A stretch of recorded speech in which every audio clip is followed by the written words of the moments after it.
Pablo Caram renunció ayer a su cargo de intendente de Artigas, unas horas después de que la Corte Electoral lo inhabilitara de manera oficial para ejercer cargos públicos y también para ser candidato a cargos electivos.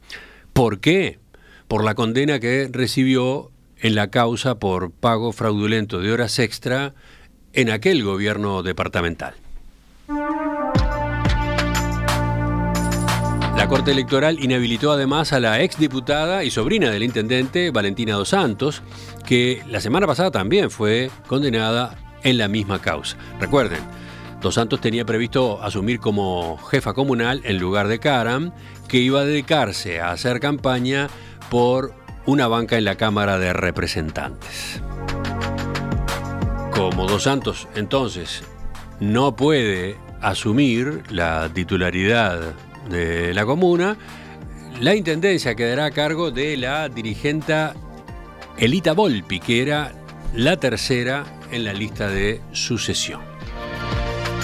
Son nada más que algunas pinceladas, algunas de las que generó ayer este caso que desde la semana pasada, desde comienzos de la semana pasada, ha estremecido al tablero político de nuestro país, en particular al Partido Nacional, pero con reverberaciones adentro de la coalición de gobierno y obviamente también con la participación de la oposición por varias razones. Bueno, primero porque el debate termina siendo un debate nacional y la campaña electoral nacional está de por medio, pero además porque hubo ediles del Frente Amplio en el inicio de la investigación judicial. Fueron ediles Frente Amplistas los primeros que presentaron una denuncia. Meses después, colegas del Partido Colorado dieron un paso ampliatorio. Entonces, desde el punto de vista justamente del análisis político que va dejando hasta ahora un sismo, un terremoto, un escándalo como este, vamos a conversarlo con dos integrantes de la mesa de análisis político acá en Perspectiva. Saludo a Antonio Cardarello. Antonio, buen día. ¿Qué tal? Muy buenos días, ¿cómo están todos? Antonio tiene una especialización en temas de los gobiernos departamentales, ¿no? ¿Es una de tus líneas de trabajo preferidas?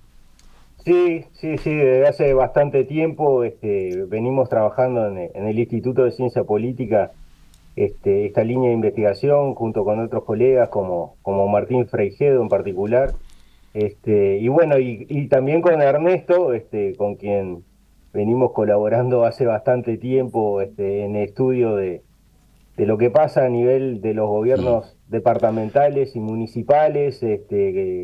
Ernesto es Ernesto Nieto, el otro integrante de esta mini mesa el día de hoy, Ernesto Nieto, que dirige la consultora Ágora allá en el departamento de Salto. Buen día para ti, Ernesto, también. Buen día, ¿cómo andan? Acá en Salto está igual de no cierto cómo va a estar el clima. Bueno. Mucha niebla, bruma y humedad. Se los hago cortito.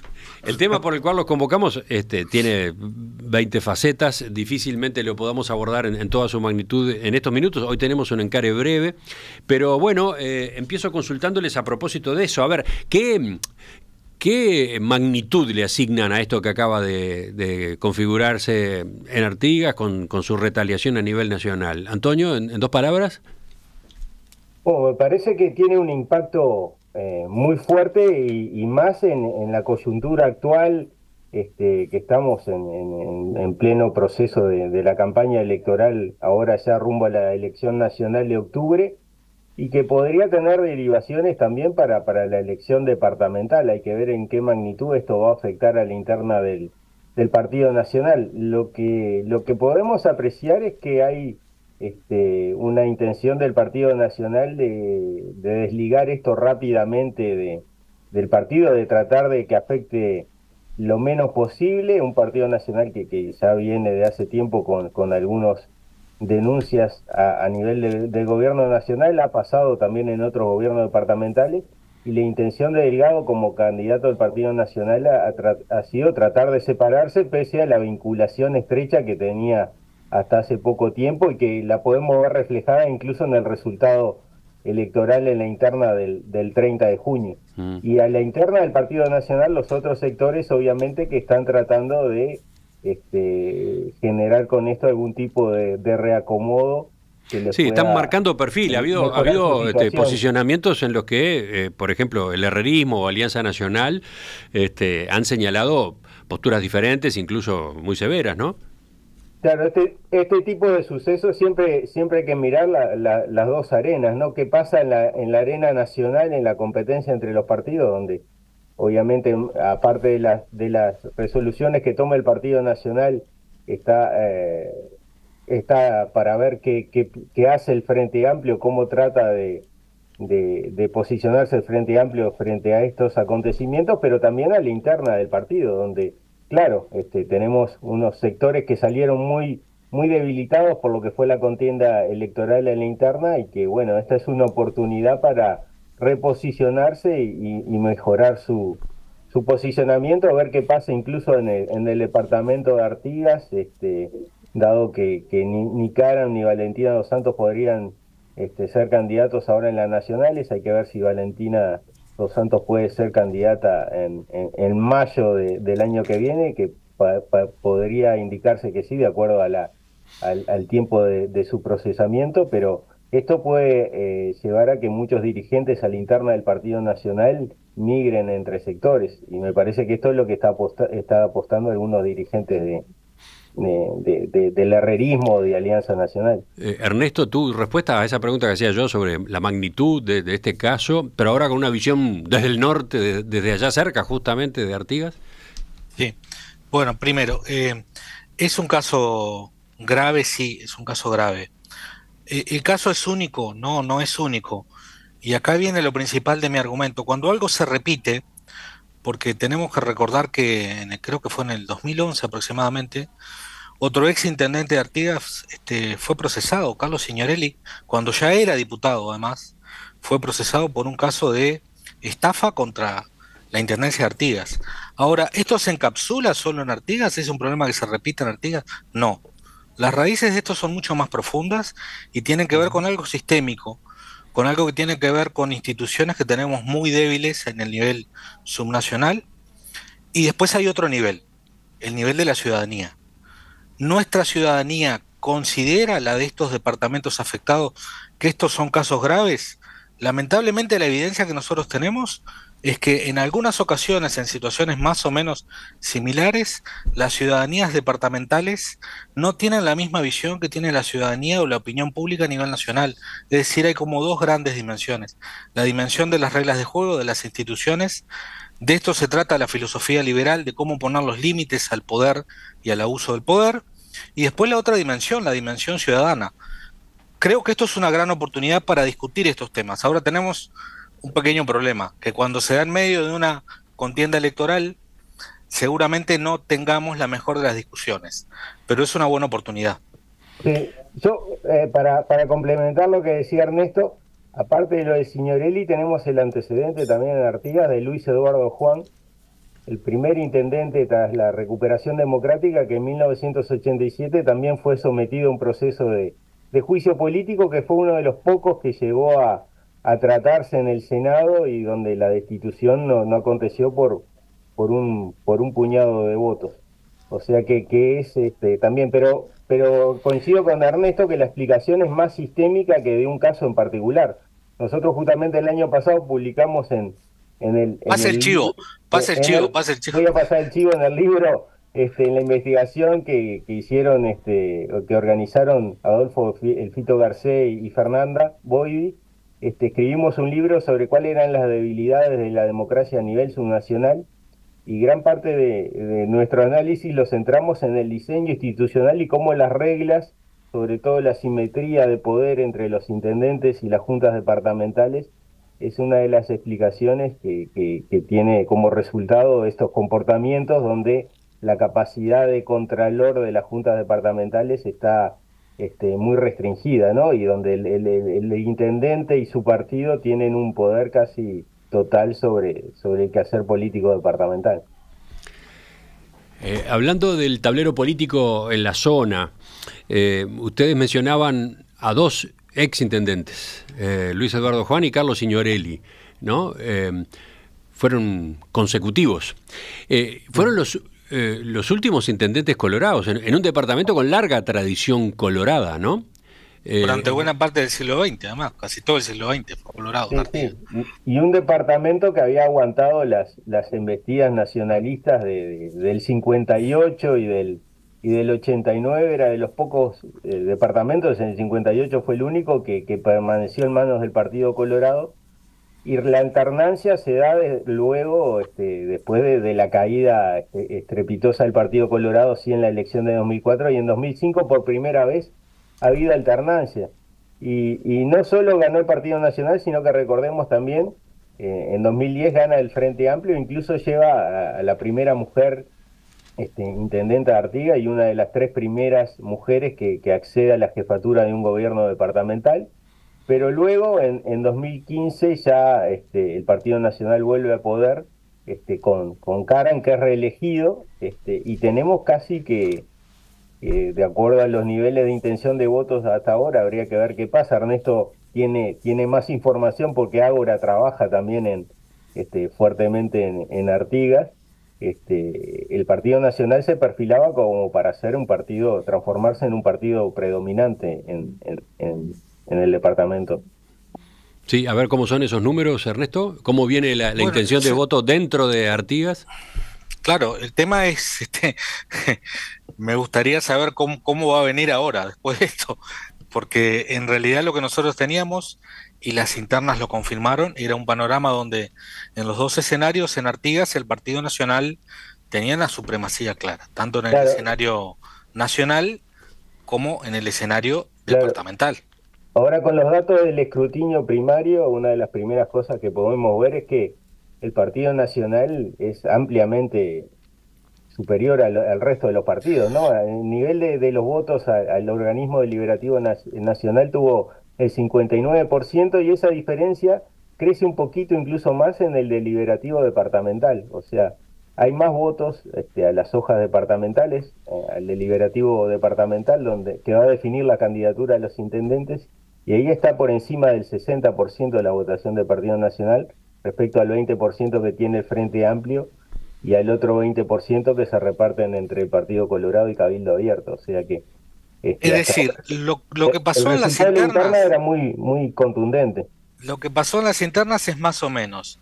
El Partido Nacional solo es superior incluso a todos los demás partidos. Bueno, mi intuición politológica y de muchos años haciendo encuestas, inclusive en Artigas, es que esto puede llegar a tener algún cambio. Ahora, ¿cuánto puede cambiar? Creo que en buena medida va a depender de las sanciones en tiempo que se extiendan y qué candidatos puedan estar habilitados o no en la próxima contienda, no tanto en lo nacional, sino fundamentalmente en las departamentales de mayo del año que viene. Ahora, tenemos algunas experiencias que creo que está bueno que las compartamos. Nosotros, por ejemplo, medimos niveles de aprobación de Caram cuando estaba transcurriendo su primer periodo. Y tenemos que recordar que ya en ese periodo, que fue el anterior, Caram tuvo denuncias.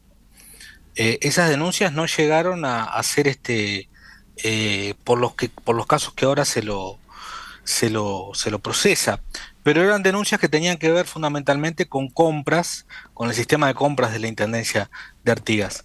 Y a pesar de esas denuncias que fueron públicas, que llegaron a la Junta Departamental, que incluso estuvieron en los medios nacionales, Caram no solamente tuvo una aprobación en algún momento de casi el 70%, después bajó, pero fue reelecto con una diferencia muy importante de votos. Pero no es un problema solamente de Artigas. Por ejemplo, pasó en Soriano con Bascú. Nosotros pudimos medir el momento 3 meses o 4 meses después de que Bascú había sido procesado.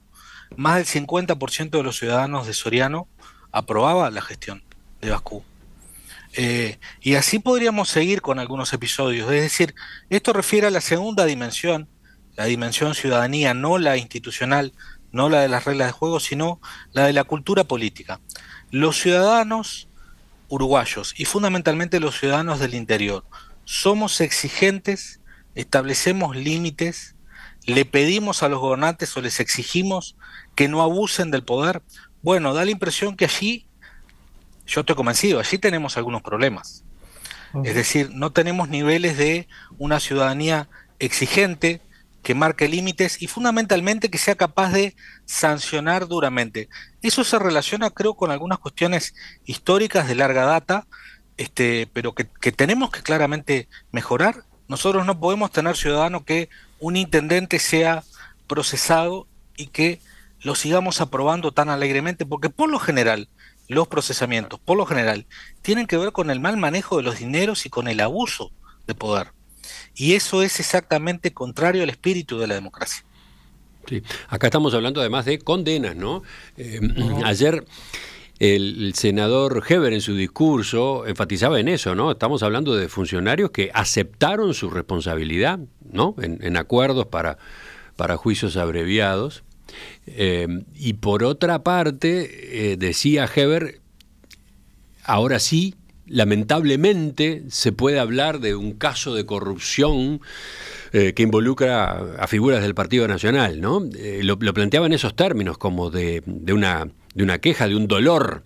Decía, no es lo mismo gobierno departamental que gobierno nacional, pero es una mancha, ¿no? Estaba muy herido por eso, ¿no? Hay condenas, en este caso hay condena y aceptación de parte de los funcionarios. Ernesto.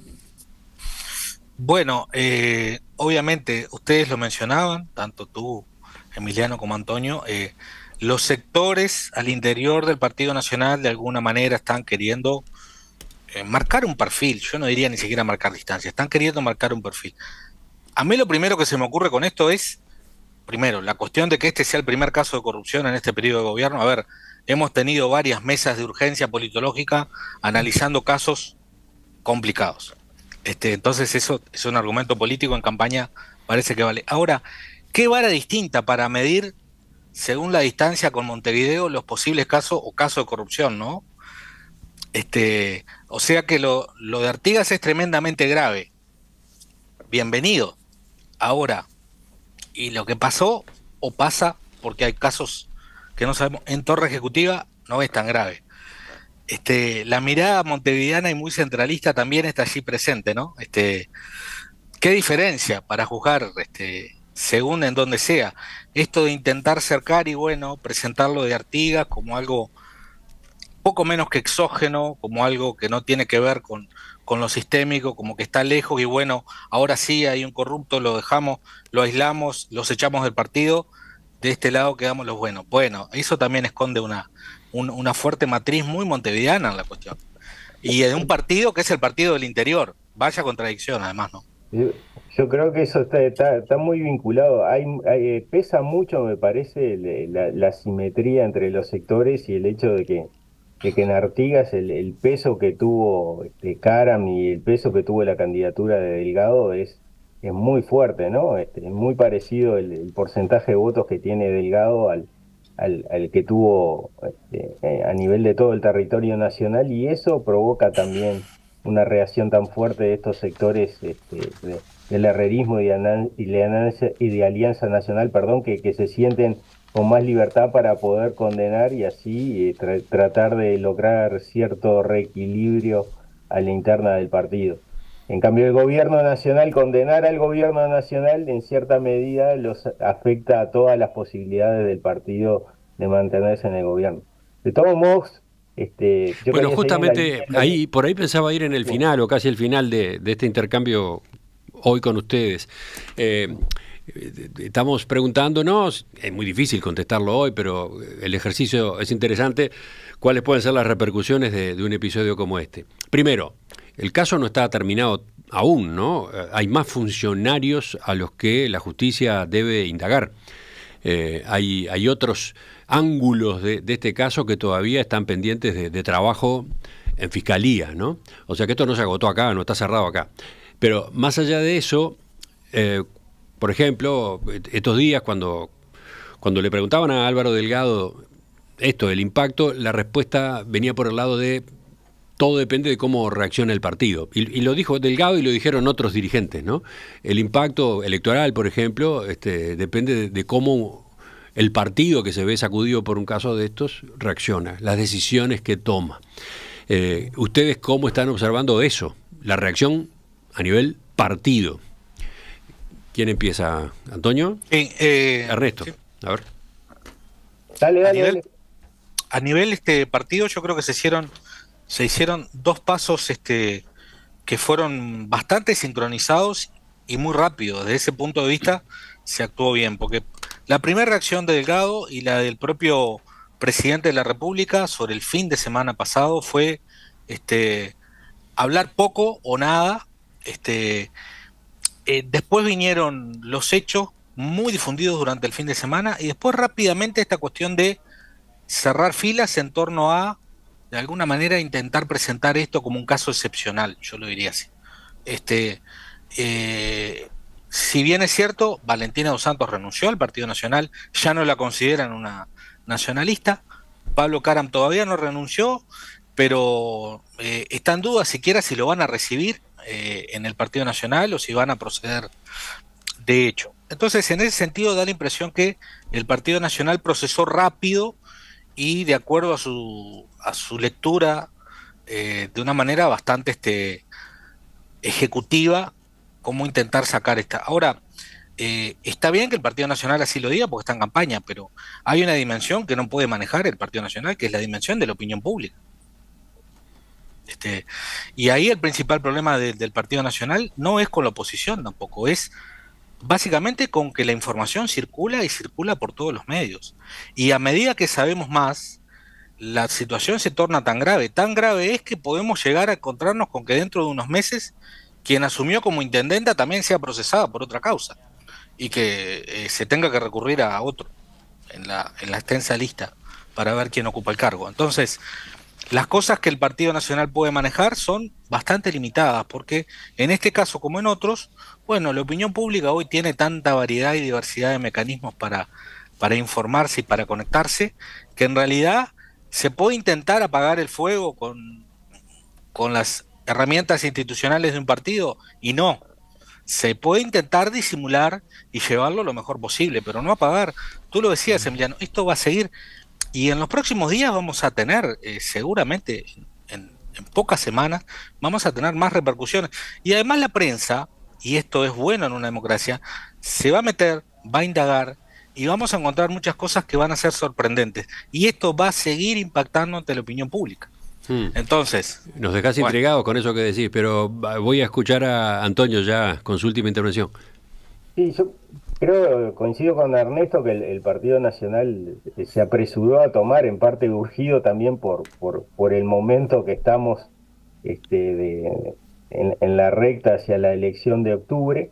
Y tiene además el antecedente, y lo mencionaba el senador Camí cuando tú lo entrevistabas, de que ya ha habido experiencias de este tipo, ¿no? Tuvimos la experiencia de Carlos Moreira, el actual intendente de Colonia, que fue separado de la lista, o sea, renunció a asumir la banca de senador, iba segundo en la lista de Alianza Nacional, renuncia al partido y sin embargo, en septiembre de 2020 es nuevamente candidato por el Partido Nacional sin integrarlo formalmente, porque eso no está prohibido. Y hoy por hoy resultó electo intendente de Colonia. Entonces me parece importante meterme en lo que decía Ernesto de la opinión pública, ¿no? Porque una cosa es la sensación que puede haber desde acá, de Montevideo, de la zona metropolitana, donde se condene esto, se diga qué horrible, esto va a tener un impacto grandísimo en la elección de octubre y seguramente en la de mayo del año que viene, pero sin embargo los antecedentes que tenemos son de que los partidos, en particular el Partido Nacional, Ernesto mencionaba el de Bakú, el de Moreira, otros casos de intendentes que han sido sometidos a denuncias muy fuertes de irregularidades sobre su gestión, el de Bertil Ventos en Paysandú en su momento, y sin embargo la ciudadanía no castiga. En la medida, quizá el castigo se podría ver en la interna sobre el sector, pero no al partido. Y ahí hay que tener en cuenta otras variables como el peso que tiene la intendencia en algunos departamentos, sobre todo en los departamentos menos desarrollados en términos de desarrollo económico, de derechos sociales. El observatorio que hay en la OPP que ranquea los departamentos de acuerdo al desarrollo territorial y humano en cada uno, y que dependen en gran medida muchos ciudadanos del empleo directo o indirecto que le da el gobierno departamental. Y eso explica en gran medida también que la ciudadanía no esté tan dispuesta a condenar a un gobierno departamental a cambiar de partido, porque en buena medida su propia situación está atada a la suerte de ese partido. Entonces, son todas cosas que hay que tener en cuenta cuando se evalúa cómo esto puede repercutir en términos de la competencia política. Antonio Cardarello, Ernesto Nieto, integrantes de las mesas de análisis político acá en Perspectiva, les agradezco la participación hoy con estos apuntes sobre la marcha. Volveremos a charlar con ustedes en las próximas semanas, ¿de acuerdo? Un gusto, como siempre. Claro, como siempre. Hasta pronto.